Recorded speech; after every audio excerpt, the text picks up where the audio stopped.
Oke teman-teman, assalamualaikum warahmatullahi wabarakatuh. Kembali lagi di channel Jibril Art. Alhamdulillah hari ini saya tidak sedang kencan ya. Tapi alhamdulillah saya ketemu seorang perempuan yang menurut saya itu patut untuk saya gali ilmunya.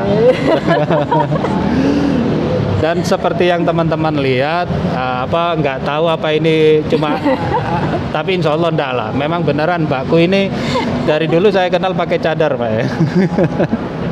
Pakai cadar buka tutup. Tapi orang banyak salah paham tentang itu. Mbak, boleh dikenalin dong namanya siapa, Mbak? Assalamualaikum, alhamdulillah, terima kasih untuk Mas Saiful. Saya Viril, profesi saya adalah perawat. Di samping perawat juga jualan online kecil-kecilan. Ya sih tak masih. Jualan kecil-kecilan itu apa? Apa jualannya kecil-kecil? Enggak. Jualannya enggak kecil-kecil. Produknya Mas Saiful juga pernah nyoba. Jadi ntar kapan-kapan biar Mas Saiful yang jadi gini. Sedikit cerita Mbak ya, boleh ya tak ceritain ya. Okay. Waktu itu saya memang kondisi itu benar-benar luar biasa terpuruknya, semua benar-benar nggak ada yang tersisa. Jangankan peralatan rumah, perabotan, alat kerja ikut melayang. Alat kerja ikut melayang. Tapi kebetulan alhamdulillah masih ada bertahan satu handphone, itu saya browsing. Lah saya ketemunya satu produk, di mana produk ini sudah banyak orang yang kenal, penghemat bahan bakar. Nah itu namanya Klinos ya Mbak ya. Gak apa-apa saya sebutin, promo gratis buat Mas Arli. Assalamualaikum Mas Arli. Iya. Itu Mas Arli Kurnia, big bossnya itu. Nah, lah Mbak Viril ini ternyata skala Jawa Timur itu apa namanya Mbak? Agen tunggal. Agen tunggalnya dari produk Klinos. Nah, saya kontak pusatnya, diarahkan, ditanyai domisili saya. Kamu di mana? Surabaya. Oh Surabaya, ke ini aja. Nggak taunya dikasih kontaknya Mbak Viril. Nah, ketemu Mbak Viril, saya itu tempatnya agak berisik ini Mbak. Saya ketemu Mbak Viril nggak sekedar ini kawan, nggak sekedar mau jadi partner kerja, tapi saya curhat sama Mbak. Sama curhat, seneng aku. Jadi hal yang sangat luar biasa dan sangat mengejutkan ya. Singkat cerita nih, saya disuruh ke rumahnya sama Mbak. Begitu saya tahu, kaget. Pikir yang jual cowok, ternyata yang jual perempuan. Soalnya selama di WA kayak laki, kayak perempuan, kok aneh gitu. Karena nggak pakai profil waktu itu Mbak ya, profilnya beda. Begitu nyampe di rumahnya, ternyata si gadis bercadar. Bukan. Masih ibu-ibu. Nah, Mbak, jadi gini aja lah biar nggak panjang lebar. Sampean ceritakan lah pengalaman sampean. Mbak Viril ini perawat loh guys, perawat di Rumah Sakit Al Irsyad Surabaya yang tenar Jawa Timur. Rumah sakitnya bukan orangnya. Ya bener Cacang. Mbak cerita dong Mbak, pengalamannya mulai dari pertama kali jadi perawat sampai sekarang ini menjadi semi pengusaha. Itu gimana Mbak? Ya, ceritanya dirangkum ya. Saya lulus dari Akper D3 Keperawatan itu tahun 99 akhir, sekitar bulan November. Kemudian di tahun 2000 sekitar bulan Juni itu saya dipanggil kerja di Rumah Sakit Al Irsyad. Nah, pada saat pertama kali saya kerja, saya ditempatkan di ruang perawatan anak. Di ruang perawatan anak itu berlangsung selama 4 tahun. Jadi saya jadi perawat di ruang anak 4 tahun. Kemudian dipindahkan ke unit penyakit dalam. Di situ kurang lebih sekitar sampai dengan tahun 2005. Cuman 1 tahun. Jadi 4 tahun di anak, kemudian 1 tahun, kemudian tahun berikutnya diapresiasi, diberikan tempat di ruang HD hemodialisa 1 tahun. Terus ternyata karena di ruang penyakit dalam dibutuhkan perawat senior pada saat itu, saya dialihkan lagi ke sana sampai dengan tahun 2007 saya diberikan amanah untuk menjadi kepala unit. Woi, keren. 2007. Masuknya tahun berapa tadi? 2000. Tahun 2000, 7 tahun kemudian, ya kan 7 tahun itu 7 ya. tahun. Jadi kepala unit. Iya, jadi kepala unit. Saya nggak salah kenal orang nih, men. Mbak adep sono dong. Nggak apa-apa, biarpun pakai cadar nggak ada yang lihat, tapi biar pemirsanya itu paham terus. Jadi tahun 2007 saya jadi kepala unit di ruang penyakit dalam. Waktu itu rumah sakit sedang mencanangkan program. Saya diberikan teman-teman yang fresh graduate. Jadi saya cuma diberikan senior perawat yang kerja paling senior itu 5 tahun.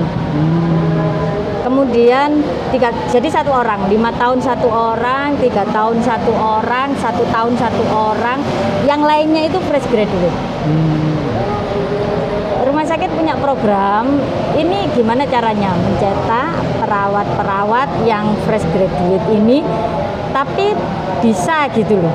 Kan waktu itu ditempatkan di unit VIP, kelas 1 dan VIP.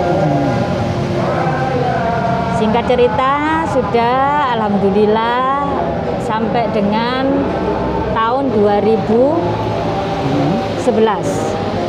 Tahun 2011 bulan Mei saya diamanai untuk mengelola unit kamar operasi. Unit apa, Mbak? Kamar operasi. Oh, kamar operasi. Ya. Oh, iya. Kamar bedah. Kamar bedah. Dan sampai dengan tahun 2018. Jadi saya 2011 sampai 2018 itu di kamar bedah. Orang-orang kalau bilangnya itu kamar operasi. Kamar operasi. Kalau orang rumah sakit bilangnya OKA. Oka. Ya. Oka. Oka ya kamar operasi, operating, apa ya itu bahasa Belanda OKA itu. Oh, bahasa Belanda. Jadi masih terwariskan juga ya? Masih terpengaruh Belanda masih. Nah, ini Menteri Kesehatan harus segera merubah itu. Sudah sekarang operating room. Operating room. Ya. Oke, lanjut, Mbak. Terus tahun 2019 saya diamanai lagi untuk ke unit bedah. Unit bedah itu jadi khusus untuk pasien-pasien yang mau operasi, itu di unit bedah. Yang mau operasi di situ. Jadi mulai kelas 3, kelas 2, kelas 1 VIP ada di situ. Tahun 2019. Nah, pada saat tahun 2020 itu kan waktu Covid meludak ya. Iya. Sekitar bulan Maret. Awalnya rumah sakit kami itu bukan rumah sakit rujukan. Tapi mau nggak mau karena kondisi saat itu angka-angka semakin bertambah. 19 sampai dengan rumah sakit rujukan sudah nggak bisa lagi untuk menghandle. Akhirnya mau nggak mau rumah sakit kami juga harus terlibat dan itu terimbas dengan rumah sakit swasta yang lain. Nah, sejak tahun itu di bulan Mei pasnya. Mei itu ruangan saya dibuka sebagai ruang isolasi. Padahal sebelumnya sudah ada ruang isolasi, tapi kapasitasnya nggak memenuhi. Akhirnya dibuka lagi di unit saya. Di unit saya dengan kapasitas waktu itu 9 tempat tidur. Nah, sampai dengan saat ini tahun 2021 saya masih diamanai untuk ruangan isolasi. Terus? Tapi alhamdulillah sejak bulan apa kemarin ya, nurunnya drastis. Jadi yang awalnya insya Allah sekitar bulan Januari sudah mulai turun. Januari, Februari sudah mulai turun. Sampai dengan unit yang tadinya dibuka sebagai isolasi sudah ditutup, dijadikan unit perawatan biasa. Sampai sekarang hanya tersisa di ruangan saya, ruangan isolasi khusus. Itu di lantai 3. Di lantai 3. 3. Cuman itu, sekarang pasiennya juga menurun sangat. Yang awalnya di atas 20, sekarang sudah cuma tinggal 1, 2, 3 gitu aja. Mbak, itu kan apa? Berarti kita sudah kenal waktu itu, Mbak. Kita kenal tuh akhir 2019 kalau nggak salah. Iya. Akhir 2019 ya. Terus baru berapa bulan kemudian meledak. Iya, COVID ini. Iya, benar. Ngeri. Terus itu waktu itu capek-capeknya petugas karena saking banyaknya pasien. Luar biasa itu. Kita biarpun di rumah monitor tuh, Mbak. Artinya monitor perkembangan beritanya, Bro.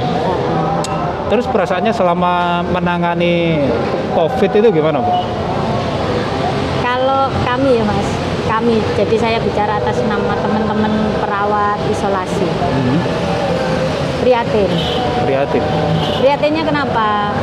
Pasien-pasien saat diisolasikan ya cuman kami yang dipunya. Cuman perawat yang dipunya. Kan banyak unit yang lain, Mbak. Unit yang lain kan sudah terpisah. Berbeda ini jadi perawat unit ruang isolasi khusus ya khusus, nggak bisa ke unit-unit lainnya. Oh, bisa. Gitu ya. Ya khusus itu. Nah, pada saat itu kan sudah dari Kemenkes dan lain sebagainya kan sudah pokoknya pasien COVID yang nggak boleh ditunggu. Pasien COVID ya isolasi benar-benar isolasi. Nggak boleh ada yang nunggu, nggak boleh ada yang besok, nggak boleh. Jadi kan berarti yang dipunya mereka cuma kita. Saya tuh sempat gini, waduh, mbakku dialir satu. Ini kena apa enggak? Maksudnya kena bagian apa enggak gitu saya itu kepikiran itu. Awalnya enggak kena. Awalnya enggak kena, Mbak ya. Tapi pokoknya mulai Mei itu bludaknya. Kan sebenarnya Januari sudah betul. Mulai tracing yang sudah terdeteksi. Terdeteksi itu. Terus bulan Februari Presiden mengumumkan. Nah, terus Maret mulai penyebaran ini kesehatan ini ya kedokteran lah secara keseluruhan, Mbak ya. Itu sudah mulai sibuk. Saya lihat itu, Iya. Jadi di bulan Maret itu Dr. Sutomo Karangjangan, Suwandi sudah jadi rujukan rumah sakit swasta besar yang punya ICU ventilator itu sudah jadi rujukan. Dan beberapa rumah sakit yang jadi rujukan ini sudah mulai bulan Maret April itu sudah tidak bisa kontrol pasien itu. Sudah nggak ini, Mbak ya. Penyebarannya akhirnya imbasnya semua termasuk Alirsat. Mau nggak mau ya harus ikut. Iya, orang sudah datang ke IGD kita, kemudian kita screening ternyata arahnya ke sana. Mau rujuk tempatnya nggak ada. Karena Menjangan sudah meludak. Sudah penuh. Iya. Gitu. UNER penuh. Sampai asrama haji pun jadi tempat isolasi. Ini ya wallahu alam ya. Kita nggak tahu karena banyak juga. Ini dari sudut pandang saya, Mbak. Makanya saya ngundang Mbakku ini mengobati rasa penasaran saya juga. Satu bilang itu konspirasi, satu bilang itu biology warfare, satunya lagi bilang itu penyakit hoax. Nah, artinya dengan apa yang diceritakan Mbak, kalau saya sih tidak menolak tentang penyakit itu, Mbak. Jujur aja, saya yakin penyakit itu memang ada. Cuma kadang yang membuat saya nggak habis pikir ini secara pribadi, itu yang orang-orang bilang konspirasi itu cara penanganan yang menurut saya itu kurang maksimal. Ya, kalau bicara penanganan ini kita nggak bisa menyalahkan satu orang saja karena di situ ada yang dinamakan Satgas dan itu gabungan, guys. Tapi orang banyak kan taunya Iya. Satu dari kesehatan saja, enggak, padahal banyak. Ada dari polisi, TNI, semua tahu lah itu. Tapi banyak yang menyangka kalau penyakit ini seperti penyakit permainan. Tapi kalau Ya. Mbak, ini mumpung ada sampean langsung ya. Sampean saya kan tidak pernah tahu, apalagi saya juga berusaha menghindari. Kalau jenengan yang tahu ciri-cirinya sendiri itu kayak apa sih, Mbak? Apa? Kalau orang kena gejala Kalau itu orang kalau sudah terpapar COVID ini, di awal-awal selama ini kan kita lihatnya gambar-gambar yang ditayangkan tuh. Nah, kalau jenengan yang terlibat langsung itu di melihat lapangan ya. di lapangan.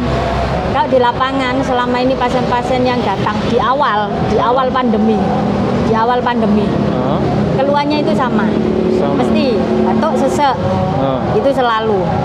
Kemudian pasti kita tracing, pernah bepergian enggak, kan seperti ini. Untuk zonanya kan ada juga semua. Untuk form tracing itu ada. Nah, kita mesti memastikan ada pemeriksaan. Di pemeriksaan, terutama di pemeriksaan foto dada. Nah, foto dada itu kalau saya sebagai perawat, saya nggak berhak dan saya nggak bisa menjelaskan secara detail bahwa ini apa. Itu memang murni khusus yang harus menjelaskan adalah dokter spesialis paru. Alhamdulillah kami punya dokter spesialis paru itu, beliau adalah salah satu tim Pinere. Tim yang menangani kasus COVID ya. Ya, namanya Dokter Arif Bakhtiar. Beliau juga timnya Karangmunjangan. Jadi beliau tahu sebelumnya. Jadi pada saat itu adalah kami konsulnya ke beliau. Ketika kita menemukan kan kita sudah tahu dari medis gejalanya itu demam, kemudian ada batuk, pilek, sesek gitu. Kemudian kita pastikan dengan foto toraknya, foto dada, kita konsulnya ke dokter Arif Bakhtiar. Dan memang dari dokter Arif Bakhtiar mesti ini gambarannya ke sana. Pokoknya ada gambaran pneumonia, tapi pneumonia yang khas itu baru beliau mesti. Untuk saat ini masukkan isolasi. Untuk penentuannya adalah PCR. Jadi swab itu yang kita kenal swab. Kalau sekarang bukan sekarang sih, setelah berapa bulan itu, akhir 2020, gejalanya itu jadi bisa macam-macam. Nggak hanya batuk, nggak hanya pilek, nggak bisa. Kadang orang mual, makanya orang denial kadang menolak. Iya. Ketika ternyata, aku tadi berobat cuman karena mual, karena pusing, kok tiba-tiba di rumah sakit gitu. Kesannya jadinya kayak di covid-kan gitu lah kan. Lah itu sudah area dokter Arif untuk menjelaskan. Ternyata meskipun keluarnya seperti itu, di gambaran foto dada seperti itu, kita PCR ternyata hasilnya positif, ya memang ada virus ini. Artinya ciri-cirinya itu sangat jelas, Mbak ya. Iya. Pertandanya itu bahwa perbedaannya antara apa tadi? Foto. Di foto itu kan ngene iki wong lek gak ngerti. Iya. Artinya ciri-ciri dari penyakitnya. Itu memang secara bentuk itu ada perbedaan, Mbak ya? Ada ya. Dan itu yang bisa baca pasti itu ya dokter spesialis paru. Spesialisnya, Mbak ya. Jadi pokoknya selama ini kita alurnya insya Allah kita mesti sesuai SOP. Jadi nggak asal pasien foto kemudian kita diagnose ini enggak. Mesti kita konsulkan. Ini dokter seperti ini begini. Ada gejala seperti ini begini. Dan biasanya yang lapor dari GD itu adalah dokter. Jadi mereka lebih paham. Tapi kalau yang di ruang perawatan itu kita yang tahu, misal kasihan pasien datang dengan yang awalnya hanya pakai oksigen nasal kalau kita bilang. Kemudian dibacakan foto dadanya sama dokter Arif Bakhtiar. Dia mesti ngomong, ya hati-hati nih oksigennya. Bener. Kadang seru enggak sampai lama. Kadar oksigen bisa turun. Gitu. Jadi gitu teman-teman, sedikit pengalaman dari Mbak saya yang terhormat. Kalau bilang saya tercinta nanti banyak yang salah paham. Nah, itu pengalaman Mbak Firil di semenjak menjadi perawat sampai akhirnya menjadi kepala sampai sekarang masih kepala unit masih ya. Itu kalau di kepolisian kanit guys. Iya kanit. Kanit sama. ya. Kelasnya udah kanit ini. Udah punya beberapa anak buah itu. Sudah. Pangkatnya minimal Ibda. Kalau kanit itu. Nggak ngerti ya. Nah, kalau 1 minimal itu sudah jadi kanit. Nah, Iya. ya kita cerita pengalaman. Terus ini satu lagi nih Mbak. Satu lagi nanti di terakhir ada yang terakhir. Oh gitu. Iya. Kan baru-baru ini kan lagi rame perawat soal penganiayaan itu. Lah tadinya ya karena kita ini basic dari media massa, tidak serta-merta menelan mentah-mentah lah kalau saya loh. Ternyata itu ada muncul lagi perlawanan dari istri pelakunya. Saya nggak mau membahas kasusnya Mbak. Saya nggak mau membahas karena itu sudah, apalagi Mbak Firil ini orang yang sangat taat insya Allah. Amin amin. Kalau nggak ada di TKP nggak bisa jadi saksi Mbak ya. Iya bener. Nah, cuma yang ingin saya tanyakan Mbak, perawat di dalam dunianya itu sampai seperti terjadinya kasus semacam itu ada nggak sih? Maksudnya itu arahan, doktrin tertentu dari kalau dulu saya kenal kalau di polisi kan kesatuan, itu pasti ada arahan gitu. Kemudian ya apalah yang Mbak tahu tentang hal itu Mbak? Yang sekiranya bersifat dengan sifatnya itu sentuhan dengan pasien atau keluarga pasien. Ya, kan insya Allah dari mulai tahun 2000 sampai dengan 2001 tempat saya adalah di lapangan. Meskipun mungkin saya menjabat sebagai kanit, tapi saya tetap ada di lapangan. Saya tahu seluk-beluk seluruhnya apa itu perawat saya atau mungkin itu dari tingkah laku pasien-pasien kami. Kalau saya hanya ingin mengatakan seperti ini Mas, apapun yang terjadi, memang yang namanya tindakan kekerasan untuk siapapun mesti kan memang nggak dibenarkan. Itu aja kalau saya.